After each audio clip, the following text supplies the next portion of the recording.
Friends, మన సనాతన ధర్మంలోని symbols వాటి గొప్పతనం గురించి నేను చేస్తున్న 3వ వీడియో ఇది. మీ ఎంకరేజ్మెంట్కి నా ధన్యవాదాలు. నా ఫస్ట్ వీడియోలో ఓంకారం గురించి మొత్తం తెలుసుకున్నాం. 2వ వీడియోలో షట్కోణం గురించి క్షుణ్ణంగా తెలుసుకున్నాం. ఇప్పుడు త్రిశూలం గురించి మరియు స్వస్తిక్ గుర్తు గురించి తెలుసుకుందాం. సాధారణంగా అన్నీ మనకు తెలిసిన విషయాలే, కానీ మంచి విషయాలు మరోసారి మాట్లాడుకుంటే మన మనసులో అన్ని పాజిటివ్ థాట్స్ వస్తాయి. దాంతో మన జీవిత రహదారిలో మన ప్రయాణం చాలా సుఖంగా సాగుతుంది. దైవ చింతన మనకు మనోధైర్యం ఇస్తుంది. ఇప్పుడు త్రిశూలం గురించి తెలుసుకుందాం. 3 పదునైన మొనలు కలిగిన ఇటువంటి ఆయుధం ఈ త్రిశూలం.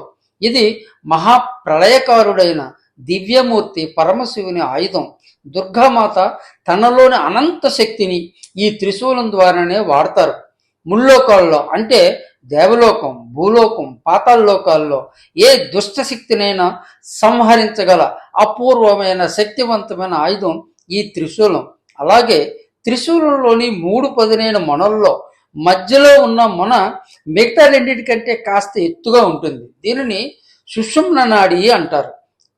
ఇది అంతులేని మిక్కిలి తేజోవంతమైన సూర్యకాంతి గల నాడి. అలాగే కుడివైపున ఉన్న మొనను పింగళి నాడి అని, ఎడం వైపు ఉన్న మొనను అడినాడి అని అంటారు. ఈ 3 మనసుకు, వాక్కుకు, దేహానికి ప్రతీకలు. This is symbolising mind, intellect and ego. అందుకే ఎప్పుడు హిమాలయాల్లో ప్రశాంతంగా త్రికరణ శుద్ధిగా ఉండే పరమశివునికి ఈ త్రిశూలం ఆయుధం అయ్యింది. It is a very powerful weapon. అలాగే ఈజిప్ట్ నాగరికతలో కూడా ఈ త్రిశూలం ఒక భాగం అయింది. మన దేశంలో అఘోరీలు, నాగసాధువులు, సన్యాసులు నిత్యం శివనామస్మరణం చేస్తూ ఈ త్రిశూలాన్ని ధరించి సంచరిస్తూ ఉంటారు. హరహర మహాదేవ్. ఇప్పుడు స్వస్తిక్ గురించి తెలుసుకుందాం. సనాతన ధర్మం పాటించే ప్రతి ఇంట్లోనూ, వ్యాపార ప్రదేశాల్లోనూ, ఆఫీసుల్లోనూ ఈ స్వస్తిక్ సింబల్ ఉంటుంది. ఇది స్వస్తి అనే సంస్కృత పదం నుండి వచ్చింది. ఇది 2 పదాల కలయిక, సు మరియు అస్థి. సు అనగా గుడ్ లక్ అని, వెల్ బీయింగ్ అని అర్థం.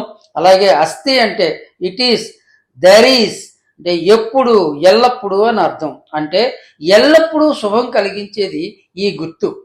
ఇక ఈ సింబల్లోని 4 భాగాలు 4 దిక్కులని ఫేస్ చేస్తూ ఉంటాయి. కుడివైపు ఫేస్ చేస్తున్న మొదటి గీత సూర్యునికి ప్రతీక. అంటే ఎల్లప్పుడూ కాంతితో ఉండాలని, అభివృద్ధి చెందాలని చెబుతుంది. 2వ గీత శుభాన్ని సూచిస్తుంది. ఎడమ వైపు మీదనున్న గీత నైట్ని సూచిస్తుంది. చంద్రుని చల్లదనంలాగా ప్రశాంతంగా ఉండాలని చెబుతుంది. ఇక 4వ రేఖ అశేషమైన శక్తికి ప్రతిరూపం. అంటే పగలు, రాత్రి 4 కాలాల్లోనూ జరిగే శుభాలకు ప్రతీక ఈ స్వస్తిక్ గుర్తు.